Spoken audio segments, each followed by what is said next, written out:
Welcome back to another episode. I'm your host, Tamera Gaede. Today, we're going to talk about how to build a successful geo farm. But first, if you like my content, you're really going to love my escrow team. So let's get a conversation going about your title needs. You can reach out to me on all of my social media platforms. Today's guest is Charlie Brown. He is the team lead of the Charlie Brown Group. He did in 2022 over $100 million in production while leading a 12-member team.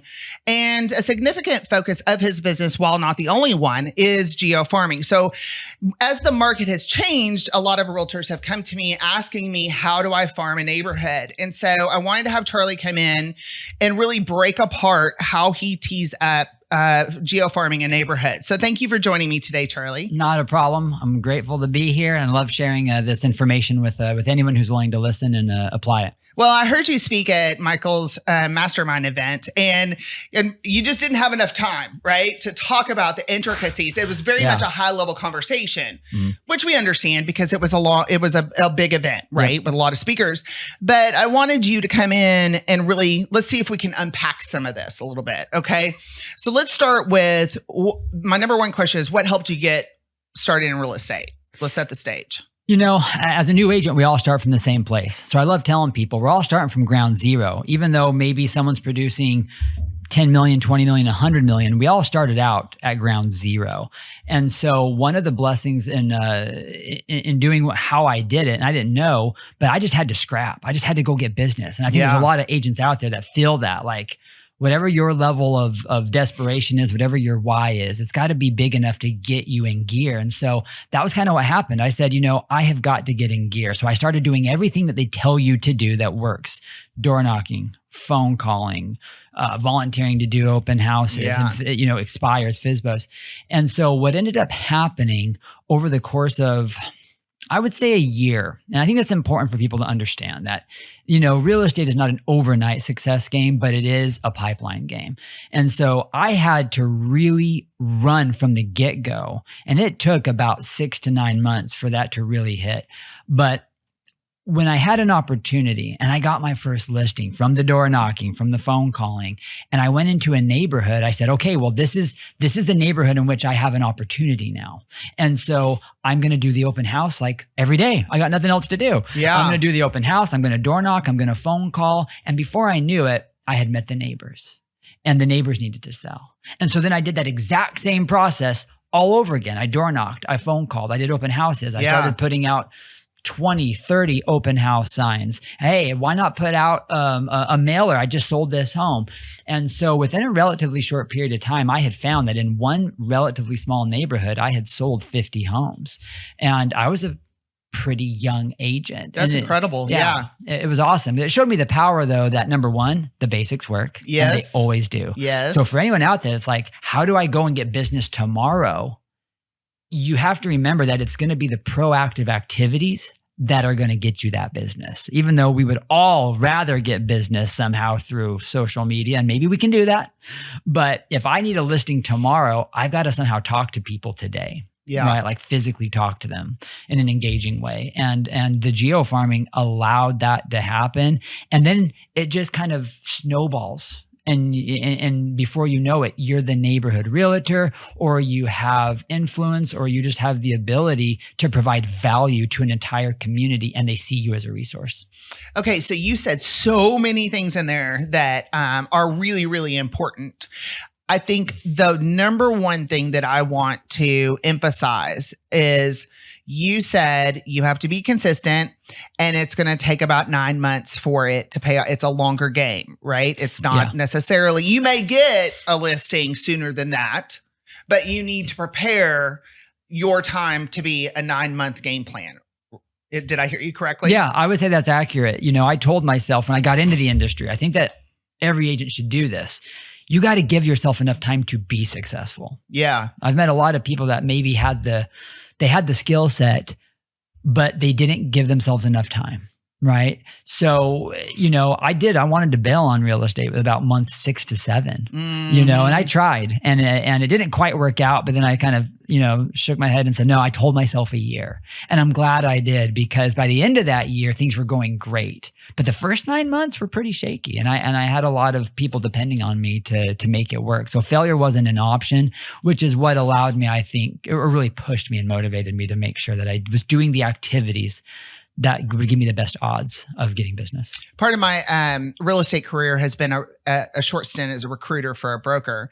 And all of these new agents would come in after going to Champions, getting their real estate license. They're super excited. And I would ask them the question, how many months worth of savings do you have? Yep. Every time I interview somebody, I ask the same question. How much savings do you have? Because you need at least 6 months, more 9 to 12 when you're starting out, right? Correct. And I tell people all the time, I say, if you're wondering how you're buying groceries next month, correct, this might be difficult for you. And so laying that groundwork, and we're going to talk about what the groundwork is. Absolutely. But I really want to emphasize to anyone wanting to start a geo farm in a neighborhood, is that you have to be consistent, and it's going to take a minute for it to pay off. Mm-hmm. We cannot emphasize that enough. So now that we know that we have to be consistent, it's going to take a minute. The first thing you need to do is pick a neighborhood. So what do you look for in the right neighborhood? I think it's really important that you start where you're most comfortable.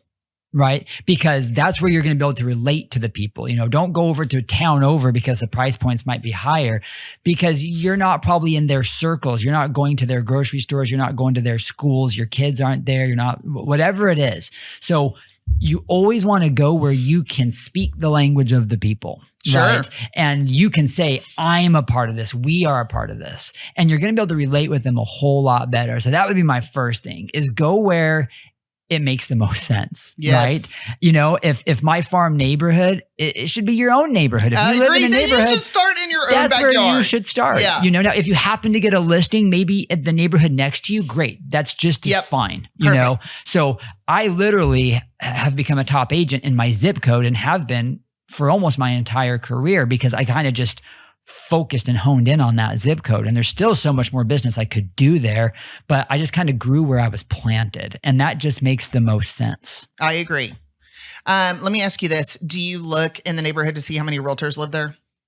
I don't. But if I wanted to give a piece of advice, though, there actually are some tricks to the trade. You do want to see what the turnover rate is, right? Oh, for sure. You want to see what percentage of the homes in the neighborhood are hitting the market annually, right? Is it actively moving? Is it moving? That's right. Some neighborhoods barely have any movement. They're very established, and there's just almost no movement. So you want to see that there's at least probably about a 5 to 6%, somewhere around that number. It doesn't have to be that number, but you don't want to see only 1%. If there's 500 homes in a neighborhood, you don't want to see that only 1% of them are hitting the market every year. Your odds of really capitalizing on that opportunity aren't going to be great. I have a walking farm app. I'll show it to you, and you can just draw a little circle, and it'll calculate your turnover rate like that. Yes, I have used the lawyer's title walking farm app. Okay. And it is cool. Okay. I think, one of the things, because I live, play mostly in the Frisco area, right? And so I have realtors come to me, and they're like, I want to farm the Tribute. Do you know, I don't know if you know what the Tribute is. I don't come over that. It's like, how many realtors live in the Tribute? I just think sometimes you do need to, I go where my competition isn't, right? Correct. I try to find ways to work smarter, not harder. And if you're looking, I think it is important to look at a neighborhood, not necessarily to worry about how many realtors live there, but who are the dominant players. And you can drive the neighborhood and look for listing signs. You'll be able to tell, right? And so I think that is also, to me, I think it's something to consider. It may not be something that you consider, but we've got some neighborhoods out in the north area that are saturated with very established realtors. Yeah. And so I think it's something to look at. There are cities like that are harder to break into. One of the interesting things, I'll just take 2 seconds to say this, is that, but don't sell yourself short on that, because a lot of agents, even if they're established, because they're established, stop doing the activities. You're not wrong about that. And I can't tell you how many times I have seen agents lose their market share because they start assuming that they have all the business, and then all of a sudden someone else comes in who's hungrier than they are and is willing to out hustle them.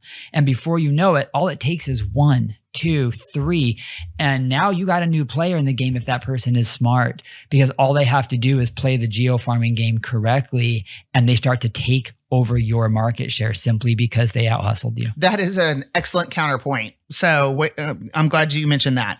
Let me ask you, where do you get your lists of owner information for the neighborhood? Yeah, so there's so many great ways. Obviously, the MLS and realist tax. You can get into there. You can look up a subdivision in the tax records and say, how many homes are in this subdivision? I just search by subdivision, and I'll type in a subdivision, and it'll say, oh, there's 650 homes in this subdivision. And then I can go back and look and say, well, okay, how many solds have there been over the last year? So that'll help me kind of determine, is there activity? Okay. You can use Remine. You can use there's all kinds of tax sources. I like Remine. Lots of times the title companies have access to different tools and resources. They're all kind of the same though, right? Sure. You can pull data from lots of places. So if I'm just looking for straight addresses and numbers, honestly, our own tax records that we have as agents can provide you everything you need. Okay. You can technically export up to 7,500 a month as an agent, 7,500 names and numbers from the tax records. Oh, you can? You can. Wow. So it has a limit of 7,500, but you can pull that many if you're That's looking a lot. It's a lot. Looking to do a list for any particular purpose. And like you said, there's apps out there that you can be walking around, and it's kind of like a mini tax record on your app. It's telling you, oh, this person bought this home in 2019 for this amount, and you can see all the information. It's all public records. It's all right there. How much they financed, and so I can be like, oh, this person bought this home 5 years ago, and they probably don't owe a whole lot. Mm-hmm.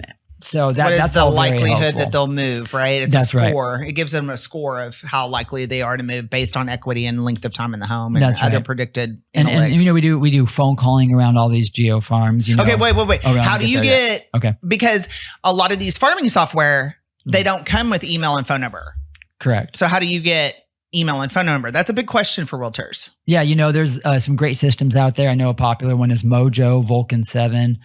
RedX. And so those are some of the more popular ones. But, those systems, because so much is public information, those companies have just done a phenomenal job of putting it all together.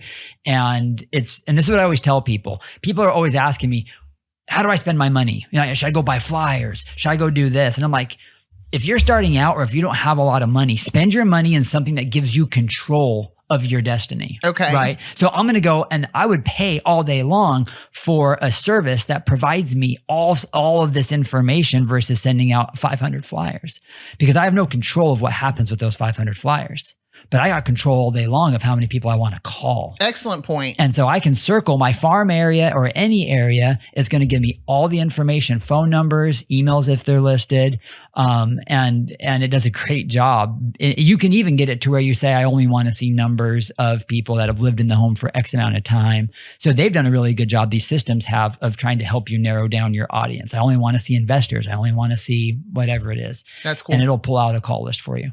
Yeah, we have farming tools too, and they claim to have phone numbers, and we've tried it, but it's not. Yeah, some of them are good. They'll pull home numbers. I mean, some of them pull up to 4 or 5 phone numbers for a registered home. Doesn't mean it's always accurate, but it does have. You still got to do the legwork. You still got to call, but I think that's a great resource. That's one of the questions I always get is, where do you get phone numbers and emails? So thank you for answering that. Okay. So you've picked your neighborhood. Now what? We're going to discuss the ground game approach, which was something we talked about yesterday. Okay. So, and emphasize that this is where the work comes in, of being consistent and doing the work. So let's break apart the ground game approach. Yep. And I think this is super important because most people want to break into a farm simply through marketing, which we'll talk about. But it's really, I would say, a ground game first. The ground game is the more important thing because we say this is a relationship-based business, right? Marketing is really not relationship-based. It's more branding-based. Who am I? Can I brainwash people? Marketing by itself is very hard to do that unless you have an enormous budget and it's going to cost you an arm and a leg. So most people don't have that type of money just to try to brainwash an entire community. Sure. So by getting out there and doing the ground game, you are becoming relevant. You're trying to provide value. You go to your neighborhood. You could do anything from pop buys to, this is a market analysis of what's going on in our neighborhood, to I'm inviting you to an open house. So really door knocking, phone calling, doing community events, showing up and figuring out how you can volunteer within the schools and the local organizations within that community. You show up to those things. You show up to the HOA meetings.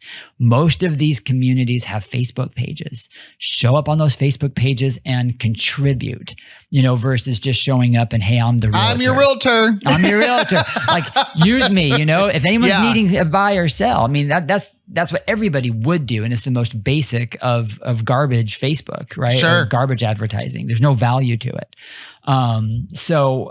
But the ground game, the great thing about it, love it or hate it, is it works every single time. Every single time. Every single time. You can door knock. People are going to answer their doors and you're going to talk to them. You got to show up like a professional. When you are doing the ground game, you got to show up how you want the neighborhood to perceive you. Right. So I'm always going to show up as a professional. So I don't want them to mistake me for the local pest control person or roofer knocking their door. Do you show up in a suit? I'm going to show up like this. I am. You are? I okay. am. Yeah. All right. I like it. Because that was one yeah. of my questions, when you do the door knocking, what are the keys? And you said, don't look like a salesperson and provide an item of value, right? Yeah. Provide an item of value. And people are like, what is that? You don't have to spend money on anything. An item of value can simply be educational value. Yeah. Right. We're not there to sell them on something. And that's where I think so much of this is mindset. People are afraid to knock. They're afraid to call. And I heard something great last month. And they said, when you're afraid to lead generate, it's usually not that you are call deficient or door knocking deficient. You're value deficient. Yeah. Okay. Meaning that you would do those things if you felt like you had something valuable to share with them or something valuable to offer. And that's honestly how I do approach it. Hey, I don't know if you're looking to sell or buy, but if you do, I can promise you're going to want this information that I have for you and it's going to be valuable to you. You're going to want to know that this time of year is probably the best time of every single year to buy a home because of these statistics that I wanted to share with you. Okay. Right. And that's valuable to the right person. So you've pulled your list. You have your list of the people inside the neighborhood that are most likely to sell. So you're going to go door knock on those doors with this statistical information. Yeah. Yeah. Okay. Do you use different items of value for different people in the neighborhood? You can. Does that make sense what I'm asking? Like, for an example, I live in a new construction neighborhood. So I would think that the realtors that are in my neighborhood would take a little basket to the newest homeowner and say, here's a list of referrals you'll need for the neighborhood, like pest control, lawn service, blah, blah, blah. That's a way to establish a relationship. Correct. Now, of course, they just bought a house, so they're not likely to sell. But not everything is a sale today, right? You're establishing the relationship for the long game. So do you provide different things because you mentioned pop buys too. Correct. So you're going to want to get, depending on how the size of your neighborhood, right? So I lived in a very large neighborhood. That's one of these master planned communities. And so I had to pick and say, well, it was almost like little mini subdivisions within subdivisions. Yeah. Within a larger subdivision. So I said, well, I can't pop by my entire subdivision because that would just be outrageously expensive. And I couldn't possibly do it. I don't have enough manpower. But I could probably get the 60 homes that are right next to me in my pocket. Okay. That's simple to do. Yeah. And so can I come up with, and it's the fall. We're coming up on the fall right now, right? This is like, the easiest time for pop buys. There's just a million pop buy ideas. Pumpkin things out there, folks. Pumpkins and soaps and candles and Christmas. My goodness, like this is pop buy heaven right now. And it doesn't have to be elaborate, right? Sure. I mean, it's Halloween, what do we do for Halloween? We eat candy. You can get candy, make something. My name's Charlie Brown at Valentine's. That's a benefit I have, but I mean, there's like Charlie Brown paraphernalia everywhere. For Valentine's, they make them in the little heart boxes. So we'll go buy those candies and put our little cards on them and drop them off at doors. And it's not 100 degrees, so they're not going to melt. But so pop buys are valuable because you want to establish, nothing makes you more upset when you see that there's a sign in your neighbor's yard. No kidding. And you're like, why didn't I get that? Yeah. But you can be upset and throw your tantrum, which we all do. But then the next question should be, why didn't I get it? Like it's your fault. Why didn't they call you? Well, because how did they know to call you? So that's where I think the pop buys to a very hyper local area is super effective. So if you have a smaller community, then yeah, do the pop buys once a quarter, or you can say, I'm going to do a smaller bunch of 30, 40, 50 homes every month. The great thing about this is you can start small and scale it. Yeah. I mean, a starting pop buy would cost $5. Tops. Okay. Yep. Tops $5. You can do them for less. You really can. You can do them for probably $2.50, $3. Look, all you have to do is Google pop buys and you'll come up with 100 ideas. Brian Buffini's got a whole list of them too. That's right. I know people that make them look decent and they just go to the dollar store and go to town. I know. Sometimes I see I'm like, that was cute. Okay. So we've taken our neighborhood, let's say 500 homes. I don't know. And you've broken it apart. The number doesn't matter. We've broken it apart into these little mini subdivisions, like you said. You've got your list of people that are most likely to sell. You've got the 16 or 17 homes just right around you that you want to hyper focus on. What else do you do? Okay. And I would assume you take advantage of open houses in the neighborhood, right? What else do you do in the neighborhood to keep establishing yourself? That we have a list of things. You have to have a reason for calling and door knocking, invite them to the open house. The just went under contract, just sold. So let's talk about breaking apart some of those steps. Kind of the process of growing the farm. Yeah, because you do all of the legwork because you're hoping to get business. That's what we're all aiming for, right? But that one piece of business that you eventually do get, and you will get it if you do the work, that's your leverage. It's like once you have that, that is your trampoline, your catapult, right? Yeah, we talked about that. And that's where I was going with this. That's one of the most important things. So once you get that opportunity, you have to leverage it. And that's why they say,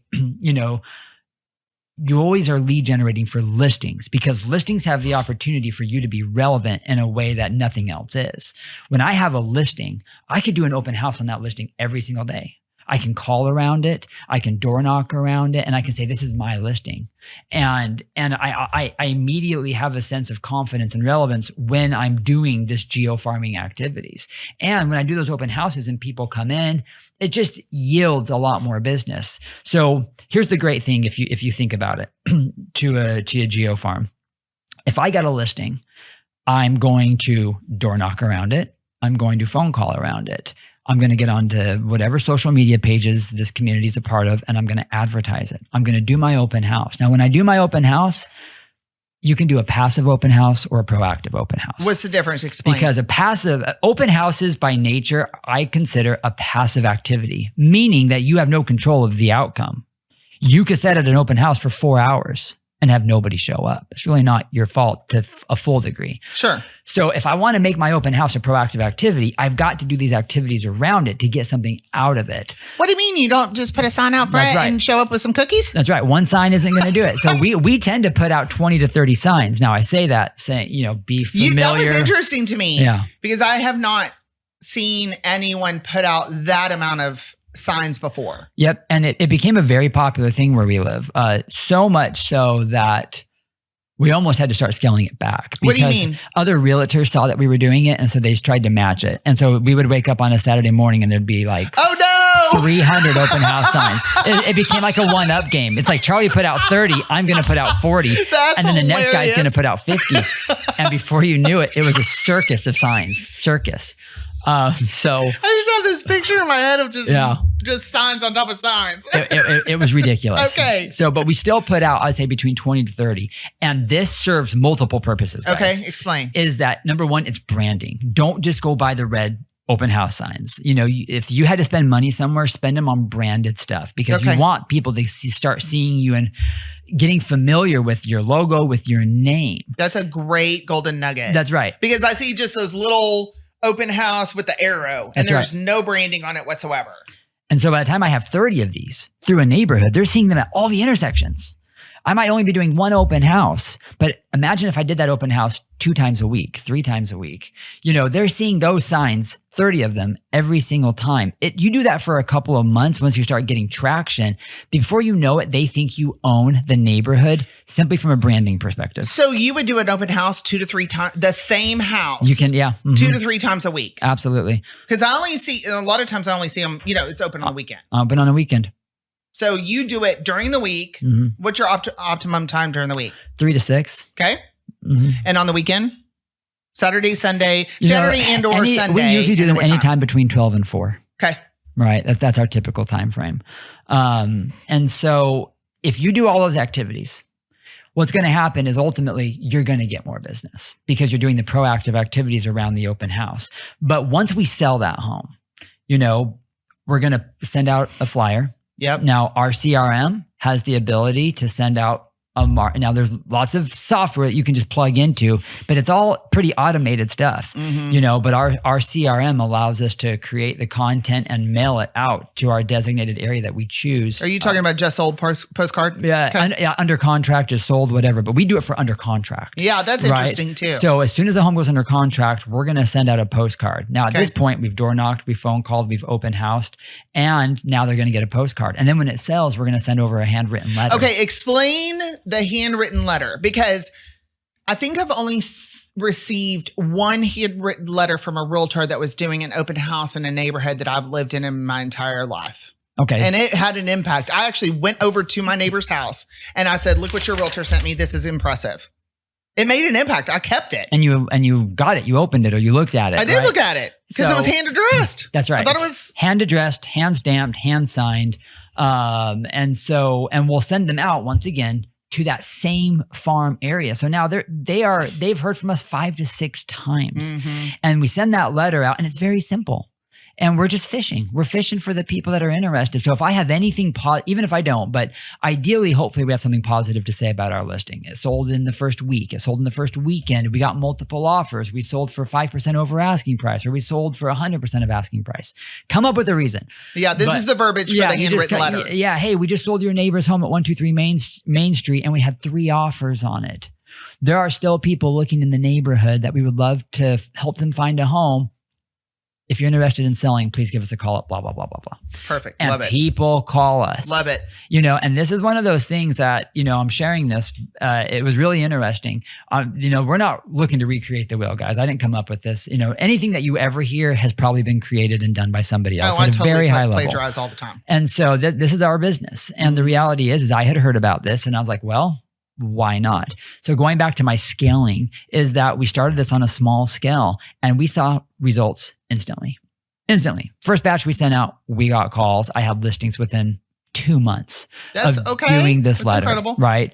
The handwritten letter. The handwritten letter program. That seems to me like the biggest golden nugget out of, you have to do all these other things. I'm not saying there's no shortcut. I'm not saying that the other things are not as important. Yeah. But I think that's where you really just set yourself apart. Correct. And so the letter thing, it's one more touch, but it adds a lot of validity to who you are. And you do start to kind of brainwash the community because they've now heard from us 6 times and maybe only on 1 home. Yeah. So say that I get a second home and I do the same 6 activities. And they now heard from me 12 times. What happens when you've done 5 or 6 homes in a year? They've heard from you 30 to 40 times. And before you know it, they're just like, oh my gosh, this person they just do the business. Yeah. And some of them get annoyed. Sure. Oh my gosh, I don't want to see any more of your materials. But that tells us it's working. I was going to ask you that. I took that question off, but it's like, what happens when people tell you you're bugging up too much? If you have your Geo Farm in your database to some degree, you do have some control of, if I'm sending this to the same neighborhood, I probably have that neighborhood in like some sort of Excel spreadsheet. So I might go in there and scrub it. Off. Yeah. So we do scrub. That is an important question that I think we talked about briefly before. Especially on the do not call list. Yeah, when you're making those calls, what's nice is that most systems do have a scrub the do not call list, which you're going to want to do. But in terms of sending out letters, there's not really like a do not mail list. It's just this is where they go. So it's a little bit harder when people call me and say, don't send me mail. I'm like, do you literally call every person that sends you junk mail to tell them don't send you junk mail? Like, do you have people call you and ask you that? Yeah, it's crazy. I'm like, well, there's some people with some time on their hands. Yeah, so if we can, we try to accommodate that, but it is a little bit harder. But phone calling, you can definitely control it, and that's the one where sometimes people can call you out on that. But I will door knock everything. Okay. I wouldn't worry about being afraid to door knock. Once again, you're not selling something. You're not knocking on their door saying, buy this from me, but you are literally inviting them to something. You're offering value. So the no soliciting, quite frankly, doesn't really bother me because I'm not soliciting. And I've been doing this for 13 years. I mean, almost never. I've never had a super negative experience at a door. Sure, you're going to get your grumpy people that don't want to answer and don't want to talk, but that's no different than anything else. Right. So I'll take that all day long. I'll knock 100 doors and talk to 50 people and maybe only have 2 that were semi-rude. Most people are pretty polite because you're polite. As long as you're polite and you look professional, they treat you differently. Okay. Okay. So we've talked about the ground game. Anything you need to add for the ground game? Because but I want to get to marketing and community events. So I want to make sure. Yeah, no, the ground game is really important. And I think that's really your foundation, because then everything else really supplements it. And that's when you can see a big return, is when you got the ground game going and now you can add these other components. Important to say. Okay. So let's discuss how you marketed the neighborhood and give to the community. And how that goes hand in hand with the ground game, right? Well, and we talked about some of the marketing. I would consider things like flyers marketing, but it works when it's complemented by the other things. Because that's the thing. Remember that they've already seen your name 5 to 6 times. So when they get that mailer, there's some association with, maybe it is junk mail, but it's okay because it's just one more touch. But if it's my only touch, that's where agents make a huge mistake. They just send mailers. So if someone gets your mailer once a month, that's not enough, because you have no true value to the community yet. It's just, you're just another mailer. Right. But when they've seen my name and my brand 100 times, sure, maybe they throw it away. But at that point, I am somewhat integrating into their mindset to where hopefully when they think, oh, I need a real estate agent, I'm the first person they think of. And that's the goal there. So with the marketing specific, you can do, we've done everything from newsletters. We've hopped into, a lot of neighborhoods do have like their own monthly magazine. So sometimes you can hop into their monthly magazines and advertise. Of course, you can do targeted social media marketing into a specific Geo Farm area. So there's a lot that you can do, but from a marketing standpoint, it usually is pretty simple to, when you send out flyers, make sure that you are, again, trying to provide value. Make sure there's a call to action, and try to have it to, why are they going to pick up the phone and call me? If it says just sold, I'm not sure that's even the best message. You know, it's got to be, hey, we got 4 offers on this property, sold it for 115% of asking price. We could do the same for you. You know, something that's a little bit better. Big golden. I mean, there's so many golden nuggets in this. That's another one, is having a call to action on the postcard. It isn't just sold, but it's like, we had multiple offers. So my team still has buyers looking in the area. Are you trying to sell your house? Please call me. Right? Correct. I mean, it is making that connection. I'm a big believer in making connections so that we all have the opportunity to grow together, right? Do more business. And I think that's what makes this different, is it's not just, oh, look at what the house I sold. It's, I want you to be successful. Everyone needs to be successful here, right? And what is your goal? Are you trying to sell a house, right? Here's what I have in my repertoire to help you do that. That's at a different level than everyone else. What's your program? What's your value proposition? Yes. You want them to see that. That's why those, hey, we'll buy your home in 90 days, if it's not sold, these guarantee sell programs, they've been around for 40 years, but they still work today because it's a program. So programs work. So try to have a program that you can market. That's a whole nother topic. But in terms of the marketing, and once you're in a community, try to get involved in the community. And that's really important for them to see that you're doing things for the community. So there's, we will put on events. Number one, we'll put on events and we'll join events that they are already doing. And look, not everything that you do that we talked about costs a ton of money. No. So I think that's really important. That's another golden nugget, is you can do a lot of these community events or these marketing efforts without a lot of money. Events are my favorite thing to do. Okay, so let's talk about events. Because if you can do an event, obviously you got people coming to you. Sure. Right. And that's the beauty of an event. I can plant myself in one spot and have 100 people come to me. So you're right. Sometimes I will get like your snow cone truck, Kona Ice. Hey, we're going to have Kona Ice out here, and just come between 12 and 2, meet me, have a snow cone on me. But the most important thing with any event that you do is you want to make sure that you have something that they are filling out, signing in. Yeah. So not only do we always have an event, but we always have a giveaway associated with the event. Okay. Because that's really important. Otherwise, I'm just meeting 100 people. Sure. And maybe they like me and they think that's really cool that Charlie did this, but I have no way to take control of the relationship. Yeah, So you once got to again, capture their info. have power. You want to give yourself some power. So we'll always have a giveaway. It could be a basket. It could be, for Christmas, I buy 100 gingerbread houses. I'm the first person to target when these things go on sale. And we buy 100 gingerbread houses. And I've done this for 3 years now. And we show up at one of our community parks right by the school. And we're just there till those 100 are gone. And people love it. They come, they send me pictures of it, they post it, and all you got to do is come and fill out my sign-in sheet to get your free gingerbread house. But who doesn't love putting gingerbread houses together at Christmas time? So, and those are not expensive. They're not. And so the beauty in this is on that sign-in sheet, it does kind of have give me your information and would you like information about your home? And the magic in this is inevitably, if I have 100 people sign in, I can promise you I have at least 10 to 15 that have circled something about, yes, I want more information about something, right? So that's a good ROI.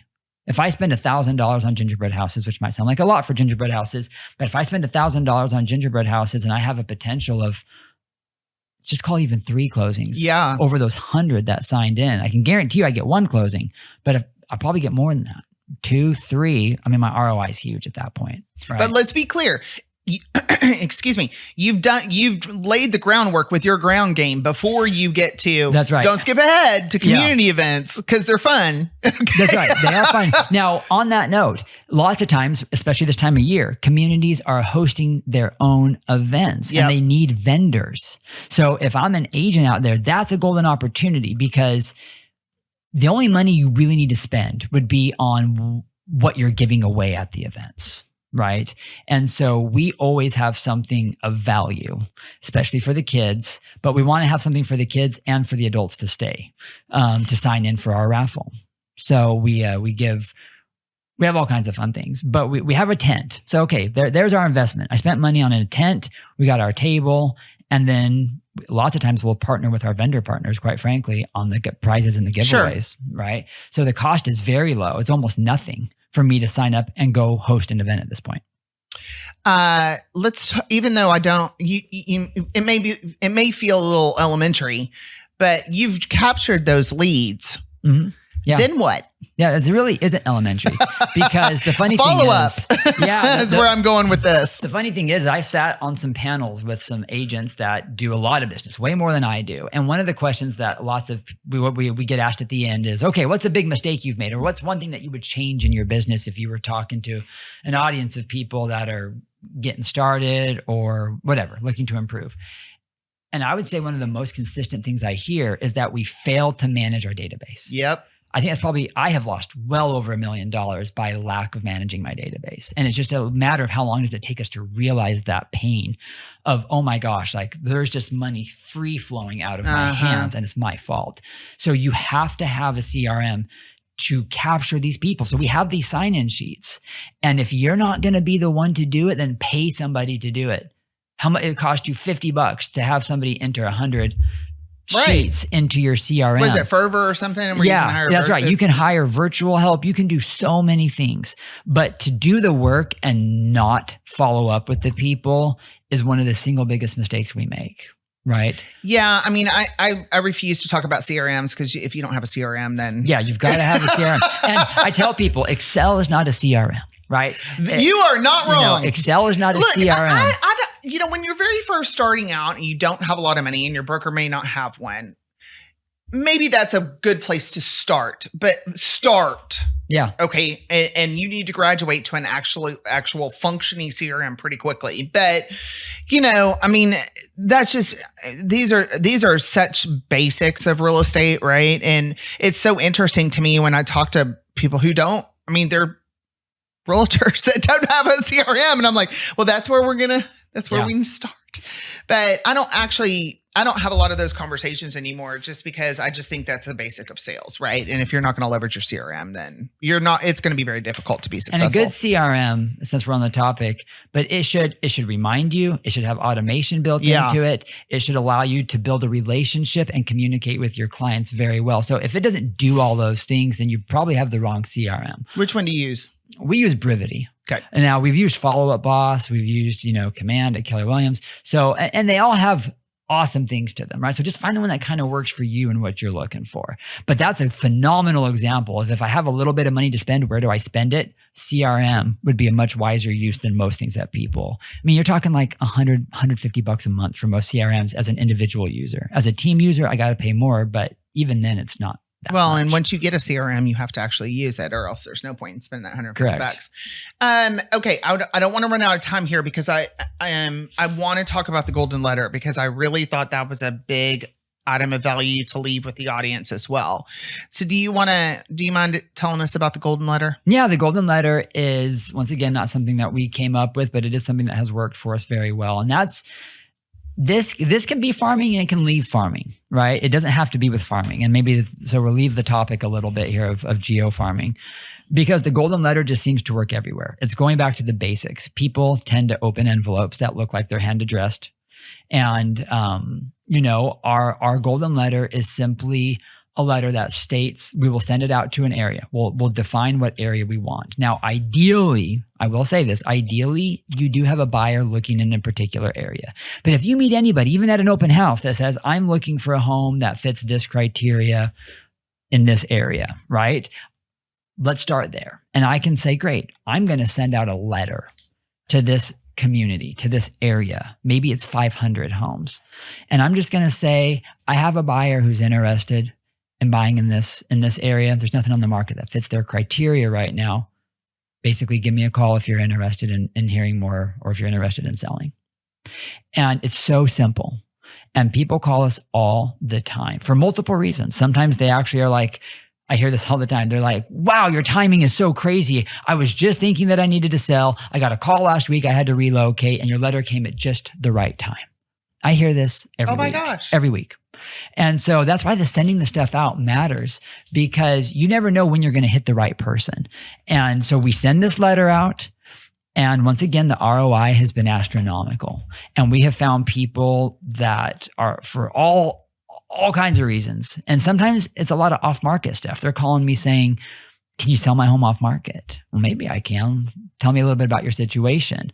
What do we need to do? So we have been able to sell a lot of homes off-market, depending on where you're at in your business and who you can plug into, even within your own office.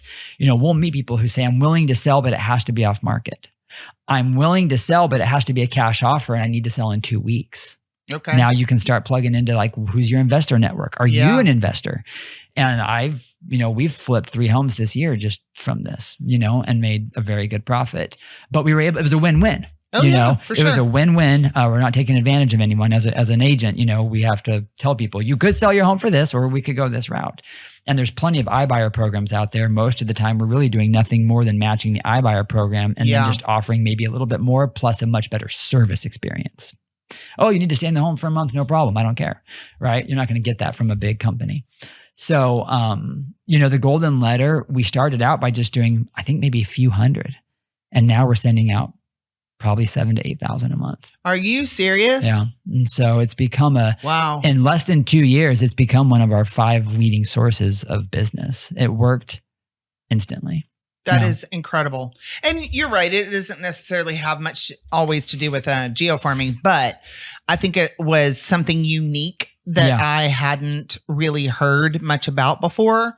So I really thought that was something it's 2 sentences, guys. It's like, we have a buyer who's interested. Are you interested in selling? Mm-hmm. And because it is kind of a form feed, it has their name, their information. So it's easy to do. We don't handwrite that. That part's typed, but we hand sign it. We hand address the envelope. We have a real stamp on it. It's not some automated stamp.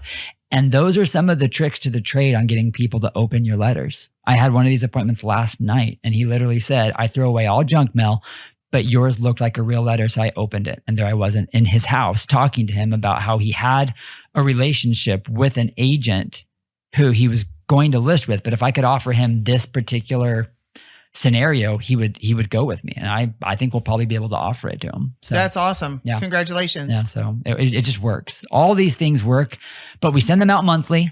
Some months are better than others. You can't quit just because you have a bad door, a bad phone call, a bad month of sending anything out. So as we started with, consistency is the key on everything. I don't care what you're doing. You've got to give it all in for at least at least probably 4 to 6 months before you start seeing a return on your efforts. Now, things will come to you quicker, but give yourself 6 months to make sure you've gotten your ground game running. Well, and I love that we started with that and we're ending with that, right? Yeah. Be consistent, be patient, keep doing what you're doing, keep your plan in place, and then understand that it's going to be a minute before you see the bigger payoff, right? Yep. So I think that's a great place to stop for today. Thank you, Charlie, for being my guest on my podcast. Problem. Thanks for having me. Hey, I actually learned some new things today, so I appreciate that very much. That's another episode. Again, I'm your host, Tamera Gaede. If you like my content, you're really going to love my escrow team. So give me an opportunity to talk to you about your title needs and make it a great day.